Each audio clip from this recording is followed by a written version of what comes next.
am so to our top story this morning. As you heard in the news, the UK and the US have carried out joint airstrikes against Houthi rebels in Yemen overnight. They targeted an underground storage site as well as missile and surveillance capabilities with support from Australia, Bahrain, Canada and the Netherlands. As you know, it's the second now joint operation between the UK and the US, and it comes in response to the attack on ships in the Red Sea, a route that's crucial to global commerce. Well, it's caused several major shipping companies to suspend operations and then send their vessels on a much longer route. Joining us now live from, I think, Virginia, former Special Assistant to the US Secretary of Defence, Jason Beardsley. Jason, good morning. Welcome to Talk Today. The first set of attacks was supposed to act as a deterrent. Do we assume that because the UK and the US have gone in again, it didn't work, or they haven't been listened to? Right. Well, thank you for having me. I think the deterrent prospect is very challenging in this environment. And while the both defense departments might claim that these are purposeful for deterrent, we recognize that deterrent is a lot more complex than that. It takes a much deeper cut in the enemy's forces. And don't forget, the Houthis in Yemen have technology transfer from nation states like Iran, China, most likely. I mean, those are the indications. So they're not going to run out of supplies anytime soon. And if the purpose is to counter them or to keep them or suppress them from shooting our ships, that's a prospect that's very challenging. So I suggest we watch that very closely. It's very frustrating, I think, for Americans and perhaps British as well to watch as our countries become embroiled in these escalating conflicts with non-state actors. It's a very dangerous situation. You talk, Jason, good morning, about the purpose of this. Do you think there is a very clear, specific aim? Because, as Jeremy said, this is now the second time we're running some sort of action like this.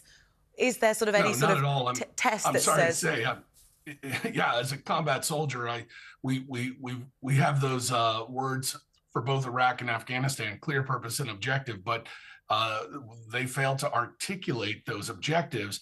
The president, in my case, the United States President Biden, hasn't really clearly articulated what the strategy is, what the scale is, when there is a victory. And so we're left wondering with the same national security establishment, what is the clear objective and how do you intend to achieve it? I'm not here to say that that's easy, but we know in ambiguous situations like we're in, you're definitely not going to achieve an objective. We still haven't defined the objective in Ukraine. So for them to propose that they have a clear objective, that's a little bit cheeky. And I think citizens have the right to be a little frustrated. I think there's an interesting phrase, Jace, which I didn't know about until I came in this morning. The research team put together. It's called mission creep.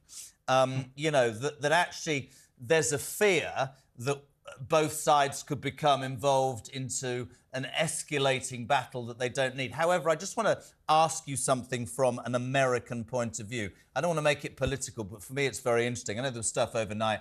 Biden didn't speak to certain people over here, apparently, and don't quote me on this, but Sunak didn't inform the Speaker of the House and also the Leader of the Opposition. We'll talk about that in just a minute.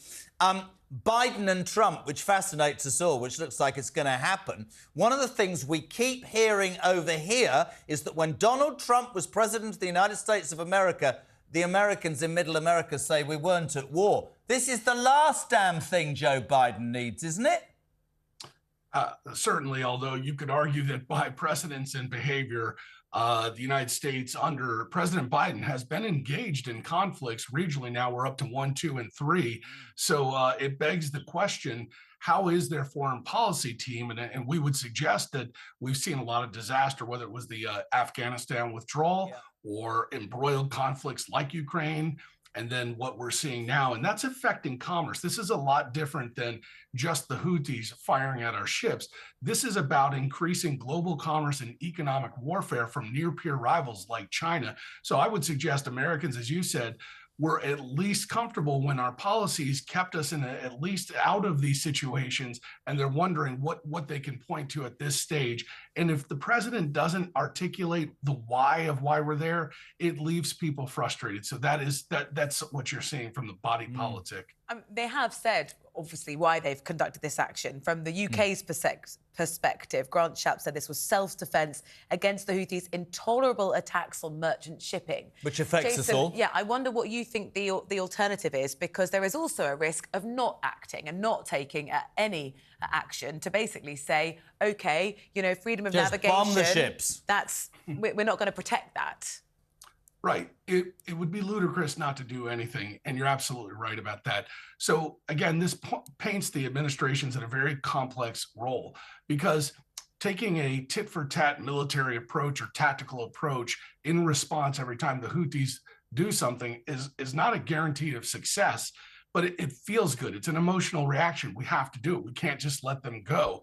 So the answer of what should we be doing is a little bit of how we got here in the first place. And how we got here in the first place is by ceding the ground to places like Iran over and over again. And you have an administration, at least in our country, that has really made it clear that we want to make a deal with Iran, the Iran JCPOA, that sort of joint program. And so they're in a bit of a hard position now to sort of turn down the heat and the rhetoric, particularly when China makes hay on this. China gains in shipping and economy as we lose. So a lot of interest out there are against the United States interests. This is a very tricky situation. But again, I would suggest the problem is not that we got here in the last 3 months, but that we've been getting here over the last 4 years and even further. Two decades of, let's call it, ambiguous policy in the Middle East region has not given us a lot of ground to work from. We're not in a position to call the shots well here. Jason Beardsley, former advisor to the US Secretary of Defence, thank you for making it talk today. 6:10, Rosa.